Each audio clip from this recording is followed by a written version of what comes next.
వన మహోత్సవ కార్యక్రమాన్ని అందరూ సామాజిక బాధ్యతగా తీసుకోవాలని మనస్ఫూర్తిగా అభ్యర్థిస్తున్నాను. పర్యావరణ సమతుల్యత కోసం పచ్చదనాన్ని పెంచాలి అనేది ఎన్డీఏ కూటమి ప్రభుత్వ లక్ష్యం. 29% ఉన్న పచ్చదనం 50% తీసుకెళ్లాలే లక్ష్యంగా పనిచేస్తున్నాం. ఈ వన మహోత్సవ కార్యక్రమంలో మరొక ముఖ్య విషయం, వృక్ష జాతుల ఎంపిక చాలా కీలకం. అవి స్వదేశీ వృక్ష జాతులను ఎంపిక చేసుకోవటం చాలా అవసరం. స్థానిక వృక్ష జాతులు నాటడం ద్వారా జీవ వైవిధ్యాన్ని, నేల ఆరోగ్యాన్ని మరియు పర్యావరణం మరియు మానవ ఆరోగ్యాన్ని కాపాడిన వాళ్ళు అవుతాం. అందుకే దేశవాళీ చెట్లు పెంచడం చాలా అవసరం. మన దేశ భూ వాతావరణ జీవ వైవిధ్యాన్ని ముప్పు కలిగించే అన్య దేశ జాతుల్ని నాటడం మనందరం మానుకోవాలి. చూడటానికి మొక్క ఆకర్షణీయంగా ఉంది, మొక్క నాటితే ఏపుగా పెరిగిపోతుంది, నిర్వహణ ఖర్చులుంటాం అని చెప్పి ఎవెన్యూ ప్లాంటేషన్ పేరు మీద గత దశాబ్ద కాలంలో అన్య దేశ వృక్ష జాతులైన కోనాకార్పస్, ఏడాకుల పాల, మడగాస్కర్ ఆల్మండ్, ఆస్ట్రేలియా తుమ్మ లాంటి వృక్ష జాతుల్ని విరివిగా నాటేశాం. వీటి మూలంగా పర్యావరణానికి ప్రయోజనం కంటే కూడా ఆరోగ్యం మీద, భూగర్భ జల సంపద మీద చాలా తీవ్ర ప్రభావం చూపుతూ ఉంది. అందరూ ఆ ప్రాంత జీవ వైవిధ్యాన్ని పెంపొందించే స్వదేశీ జాతులను మాత్రమే నాటాలి అనేది ఏ దేశపు వృక్ష శాస్త్రజ్ఞుల్ని అడిగినా చెప్పే మాట ఇది.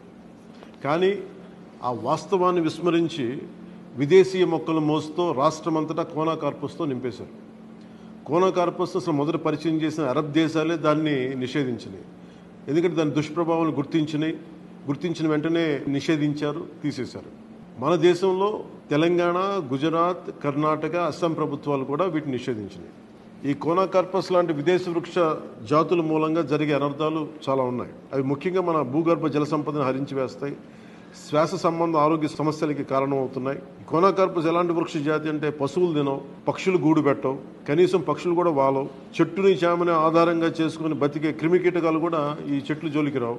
పక్షులే దూరంగా ఉండే ఈ మొక్కల్ని మనం మోజులో పడి ఎందుకు వేయాలి అనేది కీలకమైన ప్రశ్న.